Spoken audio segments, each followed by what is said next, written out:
Hi friends, मेरे digital classes में आप लोग का बहुत बहुत स्वागत करता हूं। तो फ्रेंड्स, आज हो गया 14 नवंबर। 14 नवंबर से जितने भी करंट अफेयर्स के क्वेश्चन बन गए यहाँ से हम कवर करेंगे, जो आपके आने वाले एग्जाम के लिए बहुत ही ज़्यादा इंपॉर्टेंट होने वाला है। और बैक टू बैक बहुत सारे एग्जाम आने वाले हैं, इसलिए करंट अफेयर जो कि हर एग्जाम के लिए बहुत ही इंपॉर्टेंट हो, चाहे SSC, railway, UPSC, PSC, police, constable, कोई भी एग्जाम हो, सभी एग्जाम में करंट अफेयर जो कि 7 से 8 क्वेश्चन जो कि डेफिनेटली पूछे ही जाते हैं। तो चलिए स्टार्ट करते हैं आज का करंट अफेयर्स इम्पोर्टेंट। तो हमारा पहला क्वेश्चन है, हाल ही में लोक सेवा प्रसारण दिवस कब मनाया गया? तो 10 नवंबर, 12 नवंबर, 11 नवंबर डे है, इनमें से कोई नहीं। तो हाल ही में 12 नवंबर को लोक सेवा प्रसारण दिवस मनाया जाता है। तो याद रखिए कि 12 नवंबर को जो कि भारत भर में जो कि लोक सेवा प्रसारण दिवस रूप में मनाया गया है। तो डेट को याद रखिए कि 12 नवंबर यह लोगों को जागरूक करने के लिए इसी दिवस को मनाया जाता है। तो इसका भी ऑप्शन सही हो जाएगा। अगला क्वेश्चन हमारा, हाल ही में नीरज चोपड़ा किस देश के फ्रेंडशिप एम्बेसडर बनाया गया है? तो रूस, जापान, स्विट्जरलैंड डी है, इनमें से कोई नहीं। तो इसका सही ऑप्शन हो जाएगा स्विट्जरलैंड। तो हाल ही में जो नीरज चोपड़ा जो कि भाला जो कि फेंक से संबंधित प्लेयर है, सभी जानते होंगे, जो कि चर्चा में है। तो नीरज चोपड़ा को हाल ही में स्विट्जरलैंड के फ्रेंडशिप एम्बेसडर इनको बनाया गया है। तो यहाँ पे बात करते हैं स्विट्जरलैंड की। यहाँ की कैपिटल है बर्न। यहाँ का जो लार्जेस्ट जो सिटी है ज्यूरिक, यहाँ के जो कि लार्जेस्ट सिटी, बड़ी कंट्री है स्विट्जरलैंड की। और यहाँ के जो प्रेसिडेंट है यहाँ के इंजानियो कैसी, जो कि यहाँ के वर्तमान में जो कि स्विट्जरलैंड के प्रेसिडेंट है। और एलियन बर्सेट जो कि यहाँ के वाइस प्रेसिडेंट है, याद रखिए। तो स्विट्जरलैंड के जो कि यहाँ पे फ्रेंडशिप एम्बेसडर आपको जो कि नीरज चोपड़ा को बनाया गया है स्विट्जरलैंड के। 30 का सी ऑप्शन सही हो जाएगा, याद रखिएगा, मोस्ट इंपोर्टेंट क्वेश्चन है। अगला क्वेश्चन देखते हैं, हाल ही में अमेरिका ने किस देश को करेंसी मॉनिटरिंग लिस्ट से हटाया है? तो भूटान, भारत, बांग्लादेश डी है, इनमें से कोई नहीं। तो हाल ही में अमेरिका ने करेंसी मॉनिटरिंग लिस्ट, ये आपके अमेरिका जो कि यहाँ पे जो कई देश यहाँ पे रहते हैं जो कि आर्थिक व्यापारिक लेन देन वगैरह रहता है। तो यहाँ में जो करेंसी जो चलती है इंडिया के यहाँ पे, तो वहाँ में व्यापारिक जो लेन देन चलती रहती है, उसमें जो करेंसी यहाँ पे जो कि लेन देन चलता रहता है करेंसी पे, तो इसी हिसाब से यहाँ पे जो कि करेंसी मॉनिटरिंग लिस्ट यहाँ पे 2 साल से अमेरिका यहाँ पे नज़र रख रही थी। इसके साथ ही आपके इटली, मैक्सिको, थाईलैंड, वियतनाम और आपके भारत, ये जो दो के आपके एक आपके 3 से 4 जो कंट्री हैं, इसको भी यहाँ से जो कि करेंसी मॉनिटरिंग लिस्ट से इसको बाहर किया गया है। तो आपके इटली, मैक्सिको, थाईलैंड और वियतनाम और आपका भारत, तो यहाँ पे इन सभी देशों को यहाँ पे मॉनिटरिंग लिस्ट से अमेरिका बाहर किया है। साथ ही यहाँ के जो वित्त मंत्री है आपके जेनेट येलेन, यहाँ के वित्त मंत्री है आपके अमेरिका के, इन्होंने अभी हाल ही मीटिंग किया था। निर्मला सीतारमण जी जो कि हमारे भारत के वित्त मंत्री हैं, इन्होंने साथ मीटिंग किया था। इसके बाद आपको ये इस पर निर्णय लिया गया है। तो इसको करेंसी मॉनिटरिंग लिस्ट से जो कि भारत को हटाया गया है। तो इसका भी ऑप्शन याद रखिएगा। तो अमेरिका की बात करें, यहाँ के राजधानी है वाशिंगटन DC। यहाँ के जो प्रेसिडेंट है जो बिडेन, यहाँ का जो वाइस प्रेसिडेंट है, याद रखिएगा, वाइस प्रेसिडेंट जो कि हमारे भारतीय मूल के कमला हैरिस, जो कि यहाँ के उपराष्ट्रपति हैं। यहाँ के जो वित्त मंत्री हैं जेनेट येलेन, जो कि यहाँ के अमेरिका के जो कि वित्त मंत्री हैं। तो याद रखिए, तो यहाँ के उनके आदेश से यहाँ पे अमेरिका ने करेंसी मॉनिटरिंग लिस्ट से भारत को हटाया। साथ ही साथ 4-5 जो देश हैं उनको भी जो कि मॉनिटरिंग लिस्ट से बाहर किया गया है। इसका भी ऑप्शन सही हो जाएगा। अगला क्वेश्चन देखते हैं, हाल ही में किसने फिट इंडिया स्कूल सप्ताह को शुभंकर तूफान और तूफानी का शुभारंभ किया है? तो हिमा दास, नीरज चोपड़ा, PV सिंधु या डी है, इनमें से कोई नहीं। तो इसका सही ऑप्शन हो जाएगा PV सिंधु। इनको जानती हूँ, इंडियन बैडमिंटन प्लेयर है, सभी जानते होंगे। तो हाल ही में फिट इंडिया स्कूल सप्ताह के शुभंकर तूफान और तूफानी का शुभारंभ PV सिंधु ने किया है। तो याद रखिए, मोस्ट इंपॉर्टेंट क्वेश्चन है। तो PV सिंधु को फिट इंडिया स्कूल सप्ताह के शुभंकर तूफान और तूफानी का शुभारंभ इन्होंने किया है। PV Sindhu Indian badminton player हैं। तो इसका सी ऑप्शन सही हो जाएगा। तो इसका सी ऑप्शन याद रखिएगा, मोस्ट इम्पोर्टेंट क्वेश्चन है। अगला क्वेश्चन, हाल ही में रील किस राज्य में भारत का पहला मल्टी मॉडल लॉजिस्टिक पार्क विकसित कर रील रिलायंस इंडस्ट्री? तो हाल ही में ये जो रील है जो कि तमिलनाडु राज्य में जो कि भारत का पहला मल्टी मॉडल लॉजिस्टिक पार्क विकसित करने जा रहा है तमिलनाडु में, याद रखिएगा। तो भारत का पहला मल्टी मॉडल लॉजिस्टिक पार्क जो कि तमिलनाडु में विकसित करने जा रहे हैं। यहाँ पे बात करते हैं तमिलनाडु की, तो तमिलनाडु की राजधानी है चेन्नई। M.K. स्टालिन वर्तमान में यहाँ के मुख्यमंत्री है और श्री R.N. रवि वर्तमान में यहाँ के तमिलनाडु के राज्यपाल हैं। तो याद रखिएगा बी ऑप्शन इसका सही हो जाएगा। मोस्ट इंपॉर्टेंट क्वेश्चन है, तो कि तमिलनाडु में भारत का पहली मॉडल जो कि मल्टी मॉडल लॉजिस्टिक पार्क को विकसित करने जा रही है रेल कंपनी जो कि रिलायंस इंडस्ट्री। तो इसका बी ऑप्शन सही हो जाएगा। अगला क्वेश्चन हमारा, हाल ही में भारत ने किस देश के साथ संस्कृति वन्य जीव स्वास्थ्य क्षेत्र में MOU पर हस्ताक्षर किए हैं? तो फ्रांस, कंबोडिया, डी है सी है सिंगापुर और आपका डी है इनमें से कौन? हाल ही में जो कंबोडिया है, तो हाल ही में जो कि कंबोडिया जो कि यहाँ पे भारत ने जो कि यहाँ पे कंबोडिया के साथ संस्कृति और वन्य जीव स्वास्थ्य के क्षेत्र में, तो स्वास्थ्य क्षेत्र को बढ़ावा देने के लिए यहाँ पे संस्कृति वन्य जीव स्वास्थ्य के क्षेत्र में यहाँ पे MOU पर हस्ताक्षर किया है कंबोडिया में। तो यहाँ पे बात करते हैं हम कंबोडिया की, तो यहाँ की कैपिटल है कंबोडिया की आपके फोनन फेनन, जो कि वर्तमान में यहाँ के कैपिटल है। और यहाँ के जो प्राइम मिनिस्टर है हन सेन, वर्तमान में यहाँ के प्राइम मिनिस्टर है कंबोडिया के। तो याद रखिए भारत ने कंबोडिया के संस्कृति और वन्य जीव स्वास्थ्य के क्षेत्र की स्थिति को देखते हुए यहाँ पे कंबोडिया के साथ MOU पर हस्ताक्षर किया गया है। तो इसका भी ऑप्शन सही हो जाएगा। अगला क्वेश्चन देखते हैं, हाल ही में मूडीज ने 2022 के लिए भारत की आर्थिक वृद्धि का अनुमान कितने प्रतिशत लगाया है?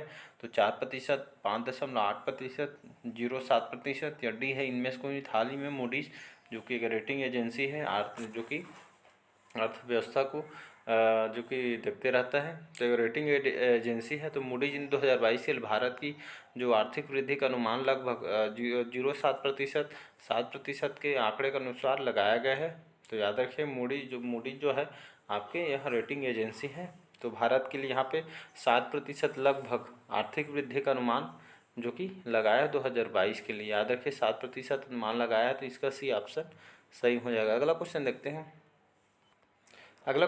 हाल ही में आतंकवाद के वित्त पोषण पर मंत्री स्तरीय सम्मेलन की मेजबानी कौन करेगा? तो चीन, भारत, श्रीलंका, डी है इनमें से कौन? हाल ही में आतंकवाद के वित्त पोषण पर मंत्री स्तरीय सम्मेलन की मेजबानी कौन करेगा? तो भारत करने जा रहा है। याद रखिए यह आतंकवाद के वित्त पोषण पर इस सम्मेलन की मेजबानी भारत करने जा रहे थे। इसका भी ऑप्शन सही हो जाएगा। अगला क्वेश्चन देखते हैं यहाँ पे, हाल ही में ग्रेग बारकले को कितने साल के लिए ICC का अध्यक्ष पुनर्निर्वाचित किया गया है? तो 2 साल, 5 साल, 3 साल, डी है इनमें से कौन? हाल ही में जो ग्रेग बारकले है इनको ICC का अध्यक्ष पुनः इनको निर्वाचित किया है, फिर से इनको 2 साल के लिए जो कि नए निर्वाचित किया गया है ICC के अध्यक्ष। याद रखिए मोस्ट इंपॉर्टेंट क्वेश्चन, यहाँ पर बात करते हैं ICC का, इसका फुल फॉर्म होता है आपका इंटरनेशनल क्रिकेट काउंसिल। इसका फुल फॉर्म होता है हेडक्वार्टर दुबई, यूनाइटेड किंगडम में जिसका इसका हेडक्वार्टर है दुबई आपके उसमें आता है,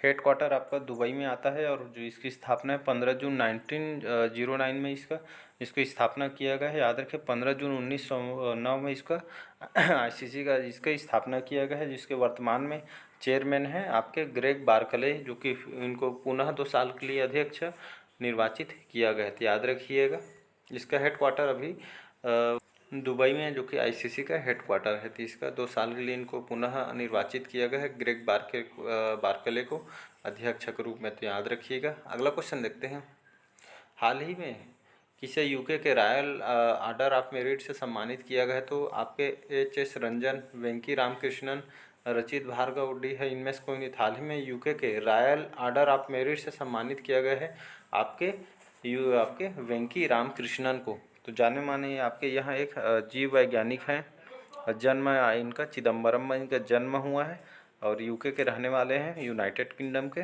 और उनको आपके रसायन के क्षेत्र में इनको नोबेल प्राइज़ मिला है और साथ ही साथ पद्म विभूषण से भी इनको कई बार सम्मानित किया गया है। तो याद रखिए UK के रॉयल ऑर्डर ऑफ मेरिट से सम्मानित किया गया है आपके वेंकी रामकृष्णन के। तो याद रखिए एक वैज्ञानिक है, जीव वैज्ञानिक। तो इसका बी ऑप्शन सही हो जाएगा। अगला क्वेश्चन देखते हैं यहाँ पे, हाल ही में किस राज्य सरकार ने राज्य को 2023 तक स्लम मुक्त बनाने की घोषणा की है? तो बिहार, मध्य प्रदेश, उड़ीसा, हरियाणा, तो इसका सही ऑप्शन हो जाएगा उड़ीसा। हाल ही में यहाँ का जो मुख्यमंत्री है नवीन पटनायक जी, तो जो उड़ीसा में जो कच्ची घर में रहते हैं और झोपड़ी वगैरह में रहते हैं, तो ड्रोन के हिसाब से यहाँ पे जो कि सर्वेक्षण किया गया है और उसके हिसाब से लगभग जो कि झुग्गी झोपड़ी में गरीब मजदूर लोग रहते हैं, उन लोग को लिए यहाँ पे पूरी तरह से उन लोग के घर बनाया जाएगा पक्की तरीके से। तो इसे यहाँ पे ड्रोन के माध्यम से यहाँ पे सर्वेक्षण का काम चल रहा है। तो जो यहाँ के जो मुख्यमंत्री हैं नवीन पटनायक जी उड़ीसा के, तो यहाँ पे पूरे सर्वेक्षण के हिसाब से यहाँ पे पूरे घर को यहाँ पे पक्की बनाया जाएगा। इसके हिसाब से 2023 तक स्लम मुक्त बनाने की यहाँ पे घोषणा की गई है उड़ीसा सरकार द्वारा। तो उड़ीसा की बात करें, यहाँ की राजधानी है भुवनेश्वर। यहाँ के जो मुख्यमंत्री नवीन पटनायक जी, यहाँ का जो राज्यपाल है गणेशी लाल जी, वर्तमान में यहाँ के जो कि राज्यपाल हैं। तो याद रखिए इसका सी ऑप्शन सही हो। 2023 तक स्लम मुक्त बनाने की घोषणा उड़ीसा राज्य सरकार ने किया है। अगला क्वेश्चन देखते हैं। हाल ही प्रधानमंत्री मोदी ने कहाँ कैमगोडा की 108 फीट ऊंची प्रतिमा का अनावरण किया है? तो चेन्नई, बेंगलुरु, हैदराबाद डी है इनमें से कोई। हाल ही में जो प्रधानमंत्री मोदी ने, जो कि हमारे प्राइम मिनिस्टर हैं, इन्होंने बेंगलुरु कर्नाटक में यहाँ पे लगभग कैमगोडा की 108 फीट ऊंची प्रतिमा का अनावरण किया गया है लगभग 23 एकड़ में। वहाँ का जो एयरपोर्ट है वहाँ के पार्क में इसको 23 एकड़ में लगभग 108 फीट ऊँची जो कि तैयार करने जा रहे हैं। यहाँ पे ऊंची प्रतिमा अनावरण किया जा रहा है बेंगलुरु में। कैमगोडा की 108 फीट ऊंची और लगभग 400 किलो का तो उसका तलवार है, जिसमें ट्रक के माध्यम से उसको लाया गया है। तो लगभग 23 एकड़ में बनने जा रहे हैं आपके बेंगलुरु के, जो कि आपके एयरपोर्ट के आसपास 23 एकड़ में बनेगा।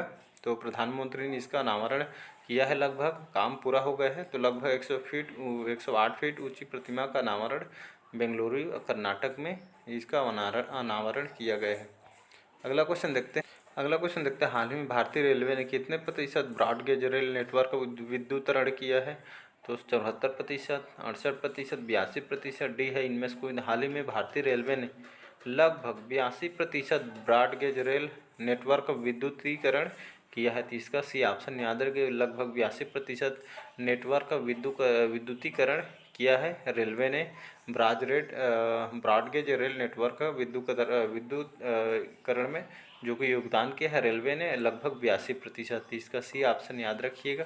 अगला क्वेश्चन हाल ही में भारतीय मुक्केबाजी प्लेयर हैं लवलीना बोरगोहेन ने एशिया मुक्केबाजी चैंपियनशिप में कौन सा पदक जीता है? तो स्वर्ण, कांस्य, रजत डी है इनमें से कोई। हाल ही में जो भारतीय मुक्केबाजी प्लेयर हैं आपके लवलीन बोरगोहेन, इन्होंने एशिया मुक्केबाजी चैंपियनशिप जो चल रही है, तो एशिया मुक्केबाजी चैंपियनशिप में इन्होंने स्वर्ण पदक जीता है। तो इसका ए ऑप्शन याद रखिएगा, सही हो जाएगा। अगला क्वेश्चन है मोस्ट इम्पोर्टेंट क्वेश्चन। हाल ही में किसे बिहारी पुरस्कार मिला है? तो माधवा हाडा, मधु कांकरिया, सी उपयुक्त दोनों, या डी है इनमें से कोई नहीं। तो हाल ही में आपके माधव हाडा और मधु कांकरिया, इन दोनों को हाल ही में बिहारी पुरस्कार से इनको सम्मानित किया गया। तो याद रखिए माधव हाडा और मधु कांकरिया। तो उपयुक्त सी इसका सही आंसर हो जाएगा। इन दोनों को 2022 में बिहारी पुरस्कार से इनको सम्मानित किया गया है। तो सी उपयुक्त दोनों इसका सही आंसर हो जाएगा। तो आज के करंट अफेयर्स कैसे लगा कमेंट करके ज़रूर बताइएगा। अगर चैनल में नए होंगे चैनल को सब्सक्राइब करके रख लीजिएगा ताकि आप तक नोटिफिकेशन पहुंच पाए। तो चलिए बस आज के लिए इतना ही। Thank you.